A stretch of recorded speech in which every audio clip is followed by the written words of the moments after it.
Bonjour Zoé, je suis ravie de t'accueillir sur Emract. Peux-tu te présenter s'il te plaît? Oui, je m'appelle Zoé, je suis née à Bordeaux, j'ai 26 ans et je travaille, à la Cité Bleue en tant que chargée d'animation. Très bien, est-ce que tu peux nous expliquer justement ce qu'est la Cité Bleue? Ouais, tout à fait. Alors je pense que déjà la Cité Bleue a autant de définitions que de gens qui la découvrent, mais nous, l'équipe de la Cité Bleue, on, parle souvent, de bout de quartier pour désigner, ce lieu qui est situé au cœur, du quartier Bacalan, qui est très grand, qui est d'une superficie de 7 hectares avec 45 000 m² de bâti et où il se passe, une diversité, d'activités, de choses, voilà et c'est un lieu qui se veut utile à son territoire à différentes échelles, à Bacalan, à Bordeaux et au reste, du monde. Justement, pourquoi la Cité Bleue et pas la Cité Verte par exemple? Très bonne question. Alors il y a plusieurs raisons à ça. Déjà la couleur bleue fait référence, à l'histoire du site. Jusqu'en 1984, la Cité Bleue était une raffinerie de sucre et donc il y avait plusieurs centaines, d'ouvriers, qui évoluaient, là-bas et qui travaillaient là-bas, en bleu de travail justement. Ouais, Voilà, c'est en hommage à la tenue des ouvriers raffineurs et le nom cité fait référence justement à la dimension, citoyenne, collective, du projet qu'on porte et puis à l'esprit, vraiment village, voilà. d'accord. Donc c'est un espace qui a été racheté ou qui a été Oui, transformé? C'est quoi tout à fait. l'histoire? Donc jusqu'en 84, comme je l'ai dit, c'était une raffinerie de sucre. L'activité sucrière a cessé en 1984 sous fond de grèves, de luttes sociales qui ont beaucoup marqué, le quartier de Bacalan, qui est un quartier, qui a été longtemps un petit peu, laissé pour compte et puis, qui a une vraie tradition ouvrière, qui est un quartier très riche aussi, culturellement, au niveau associatif, tout ça. Donc ça a beaucoup, marqué le quartier à l'époque et donc la zone, est restée à l'abandon pendant 2 ans et en 1986, c'est un couple, Jean-Louis et Françoise Brett-Gobast qui rachètent, en fait, cette friche industrielle de 7 hectares, donc dont personne ne voulait comme ça, voilà, un endroit plein de déchets industriels, ça faisait rêver personne à l'époque Ouais. et puis eux, ils ont été vraiment visionnaires. C'est une qualité qu'on retrouve, aujourd'hui, chez leurs enfants, qui portent le projet La Cité Bleue. Et donc ils ont racheté cet espace pour en faire, de la gestion locative, de la gestion de patrimoine foncier Qui est classique, en leur fait. cœur d'activité de Qui base? est leur cœur d'activité, voilà, exactement, de base. Alors là, c'est, la zone d'activité Achard était vraiment leur plus grosse acquisition en termes de superficie. Mais Ouais. voilà, c'est le cœur de leur activité, c'est de la gestion locative, c'est-à-dire qu'ils louent, des parcelles, des lots, à tout type d'acteurs, pour de l'activité commerciale, du stockage. Et comment ils sont passés de, gestion locative, à, tout ce côté justement associatif, écoculturel, d'où leur est venu ce revirement dans ce projet? Alors, donc, Jean-Louis et Françoise mènent cette activité de gestion locative, pendant plusieurs décennies et puis, au début des années 2020, les enfants, Jean-Philippe et Christine et Frédéric aussi, reprennent en fait, vraiment les rênes de la SCI, de la société, immobilière familiale Ouais, et justement, bah, pour plusieurs raisons, décident un petit peu de renouveler le site. Il y a des raisons, justement, qui sont très, philosophiques, sociétales, parce que c'est des personnes qui ont des valeurs et qui sont soucieux justement, des problématiques, liées à l'écologie, au social, à l'économique, enfin voilà. ouais, Il y a aussi des raisons plus, pratico-pratiques, de vétusté des bâtiments. C'est un voilà, un moment où il faut réfléchir aussi à réhabiliter ou à transformer le site, sur un plan vraiment urbain, bâtimentaire. Et donc à ce moment-là, eux, ils ont l'envie, voilà, je dirais que le méta-projet un peu, de leur envie, c'est de créer, de penser, comment on habite la ville, maintenant, aujourd'hui et puis, d'essayer justement de mettre, leur patrimoine foncier au service du territoire. Voilà, d'accord, c'est vraiment ça. OK. Et du coup, quels sont les projets, principaux de la Cité Bleue?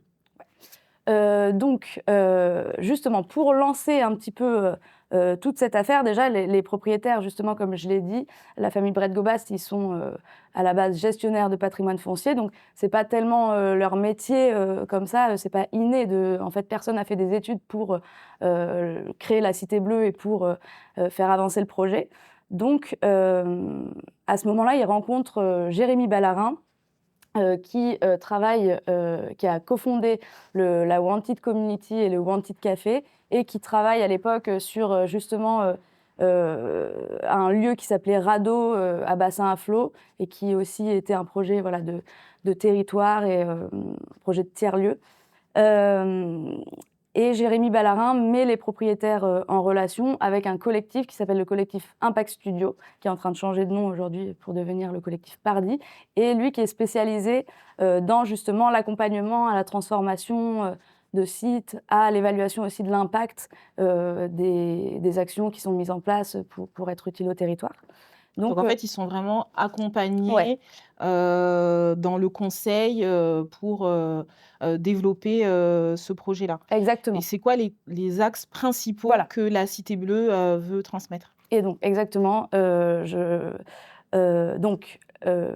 collectif Impact Studio Pardi, Jérémy Ballarin et les propriétaires dessinent, lancent les grandes orientations, du projet Oui. et il y a, un premier véhicule juridique qui est créé en mai 2023, qui est l'association La Cité Bleue et qui est donc missionné, pour, diversifier les usages sur le site, pour expérimenter en fait plein de choses qui vont préfigurer ce que deviendra, petit à petit bout par petit bout, la Cité Bleue, l'esprit La Cité Bleue et concrètement, voilà ce site.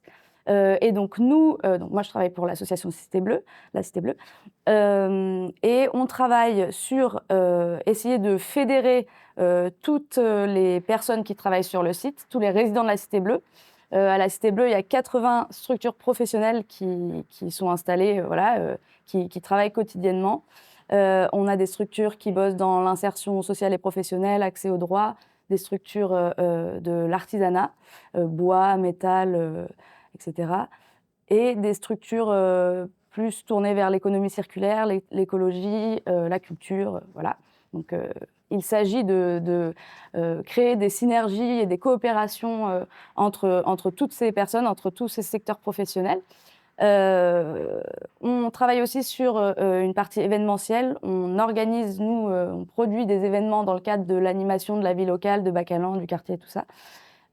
Tous les premiers jeudis du mois, par exemple, on fait les apéros de la Cité Bleue. On a 2 autres temps forts aussi dans l'année qui sont la Cité Bleue en fête et Noël à Bacalan. Donc ça, c'est un peu votre manière d'entretenir une relation avec le quartier de Bacalan? Exactement. Tous les événements que je viens de citer sont vraiment construits, de façon, très collégiale avec le tissu associatif local, bacalanais, qui sont aussi invités à venir, s'ils le souhaitent, et en ont le besoin, à faire, eux, leur événement à la Cité Bleue.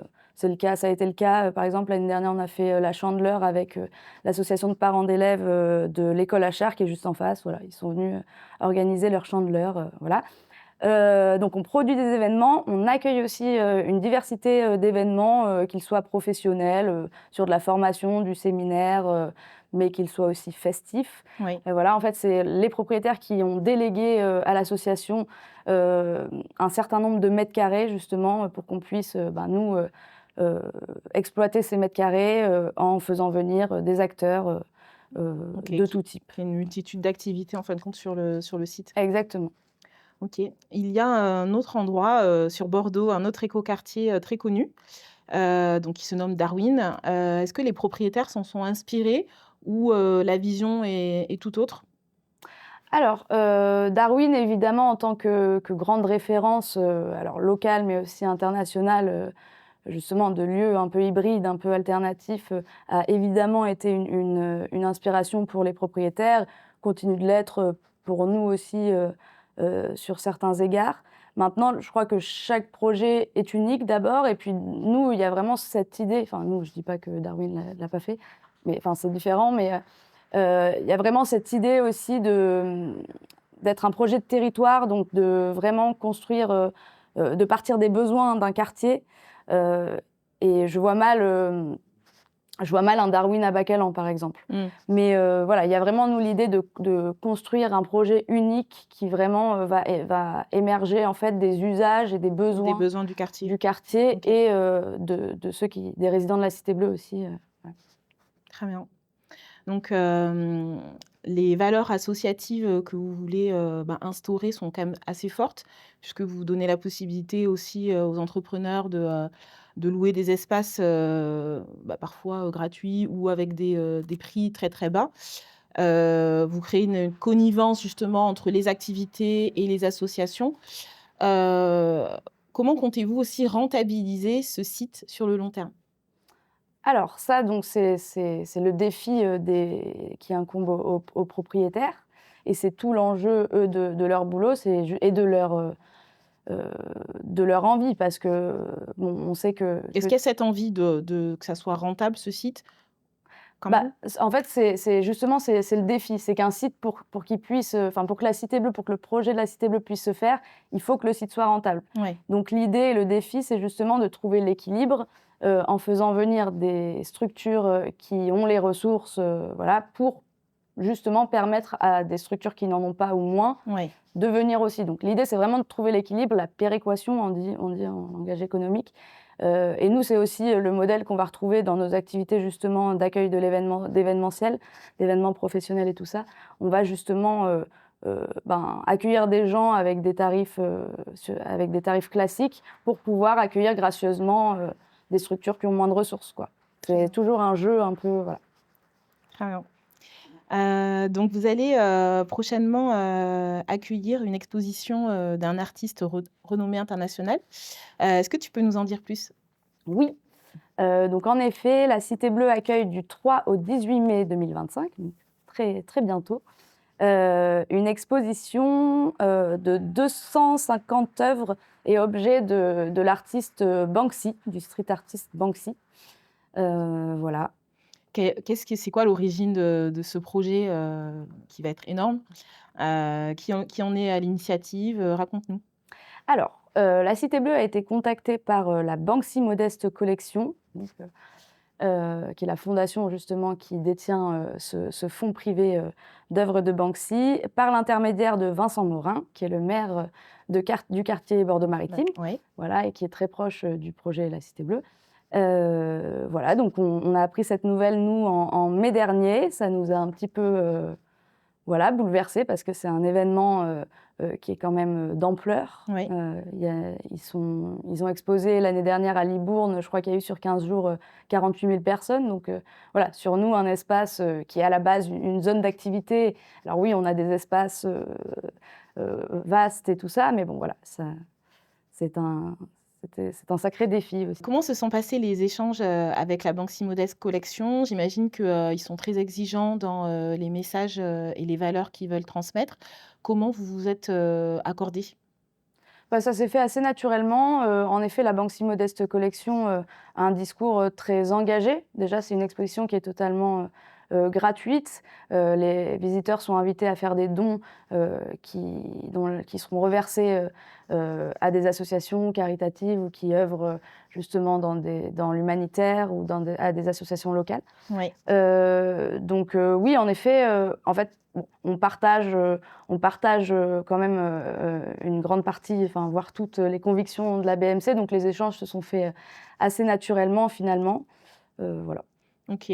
Donc j'imagine que cet événement artistique va avoir un impact, très fort pour la ville de Bordeaux et plus particulièrement pour, le quartier. Comment comptez-vous mettre à profit, cette exposition dans la continuité de la Cité Bleue?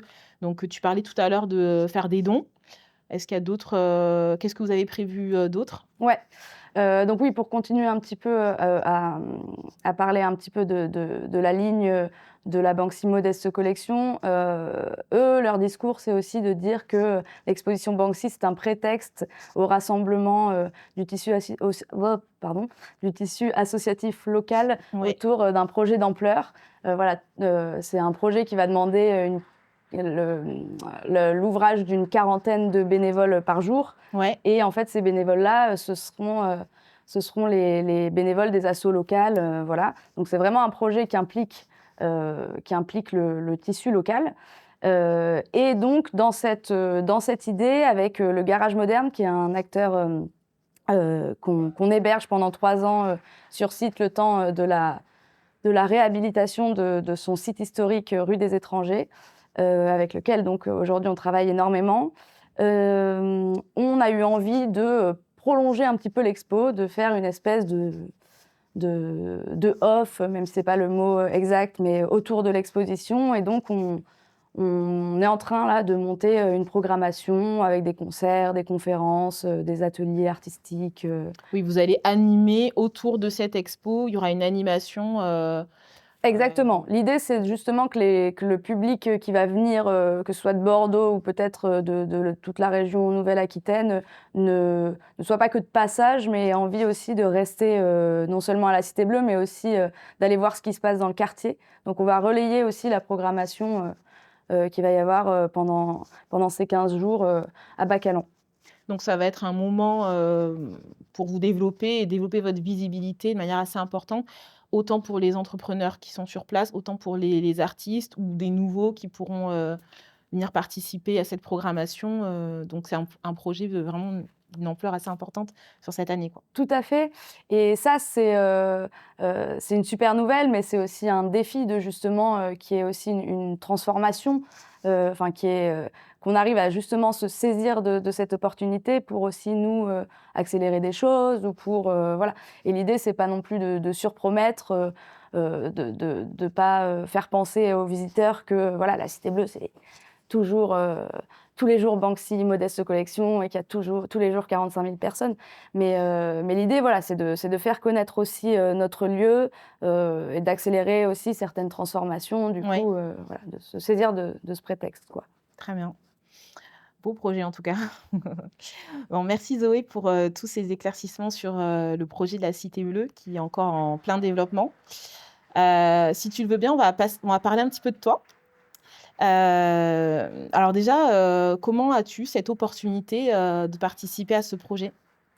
Eh bien, ça s'est fait, par un concours de circonstances, en fait.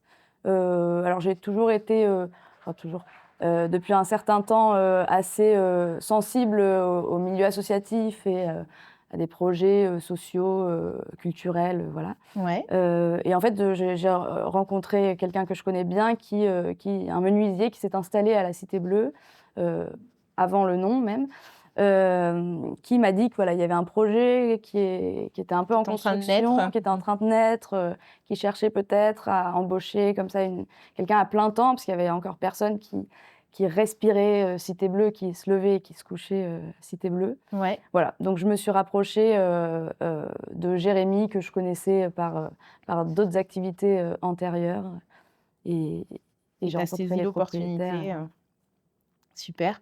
Raconte-nous une de tes journées type. Ouh! Ça va être un exercice très difficile parce que, le projet, veut ça, et je pense que le milieu associatif veut ça, qu'il n'y ait, aucune journée qui se ressemble, aucune routine.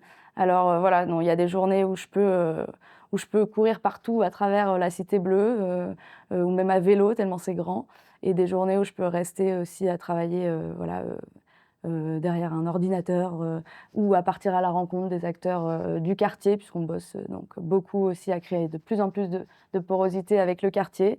Donc non, non, vraiment là, Parce qu'en fait, impossible pour moi de raconter ma journée. mais si, c'est possible. En fait, tu es autant, tu vas, participer au développement des projets de la Cité Bleue, donc aussi de manière, stratégique, et en même temps, tu es présente dans la vie Mmh. de la Cité Bleue. Il y a justement, ouais, Jérémy et moi, donc qui sommes à plein temps sur le terrain, heu, mais Jérémy davantage, aussi en conseil, stratégique et tout Ouais, ça avec le collectif Impact Studio. On a, c'est vrai, ce travail de focale, de différence de focale, qui est assez important et parfois un peu déroutant, mais hyper excitant, quand on aime un peu les choses intenses et tout ça. Donc il y a des choses qui vont être très, très opérationnelles, où on va devoir, installer, un bar, pour, un événement, ou gérer le problème de clés ou de serrures cassées d'un des résidents, ouais, et des moments où on va se retrouver à un petit peu, voilà, à prendre de la hauteur, à se dire: «Bon, bah, voilà, comment on programme la Cité Bleue?» enfin, avec les propriétaires évidemment, mais voilà, quelle stratégie on met en place. Jérémy est aussi beaucoup, avec, les institutionnels, pour essayer d'emmener des gens de l'extérieur et qui ont, un certain pouvoir, avec le projet et voilà. Donc oui, oui, il y a une différence de focale qui est importante, mais qui est hyper riche. Tout à fait et du coup, est-ce que tu peux partager avec nous un projet ou une action, qui t'a plu, qui t'a inspiré? Ouais, dans le cadre de mes activités? Ouais, Oh, il y en a tellement. Hem, une où tu t'es dit, «Génial», voilà, ou qui t'a plu, quoi? ouais, bah, là, c'est vrai que ce qu'on est en train de faire sur Banksy, Mmh. c'est vrai que ça sort quand même, un peu de l'ordinaire. Alors, j'en ai plein, hein, des choses qui m'inspirent dans mon travail, donc la liste est longue. Mais, non, non, là, d'essayer justement, de créer, un événement dans l'événement, ce qu'on est en train de mener avec le garage moderne, de construire une programmation, d'être vraiment, à la naissance de quelque chose, ça j'avoue que c'est assez excitant et puis ça m'est jamais arrivé, encore, donc, enfin voilà, Bah, justement, tu m'as mâché ma dernière question, c'est cool. qui était justement sur, un peu la quelle signification ça a pour toi, justement, de vraiment de manière personnelle, de participer à une organisation, sur l'exposition Banksy?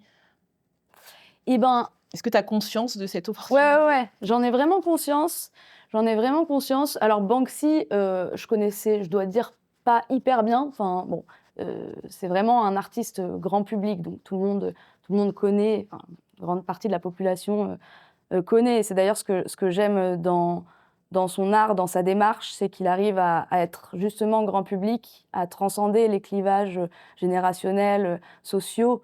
Aujourd'hui, que ce soit, oui, dans une cour de récré, j'exagère peut-être un peu, mais ou dans un EHPAD, tout le monde connaît Banksy ou peu importe, voilà, dans quel quartier on vit, Ça voilà, parle à tout le ça monde, quoi. évoque, voilà. Et donc ça, c'est voilà, c'est une démarche que je trouve, vraiment intéressante et donc voilà, c'est peut-être ça, c'est peut-être ma relation au combat, que défend Banksy et que défend la BMC dans son prolongement, voilà, ça me touche énormément, donc je suis très contente d'être liée à ce projet, ouais. Et de pouvoir y participer. Ouais, Mettre ta exactement. patte. Ouais, exactement. Bon, en tout cas, merci beaucoup, Zoé, pour ta présence sur Emeract et puis on te souhaite, une bonne continuation, beaucoup de courage dans ta mission, pour la Cité Bleue. Merci beaucoup Emrak et à bientôt.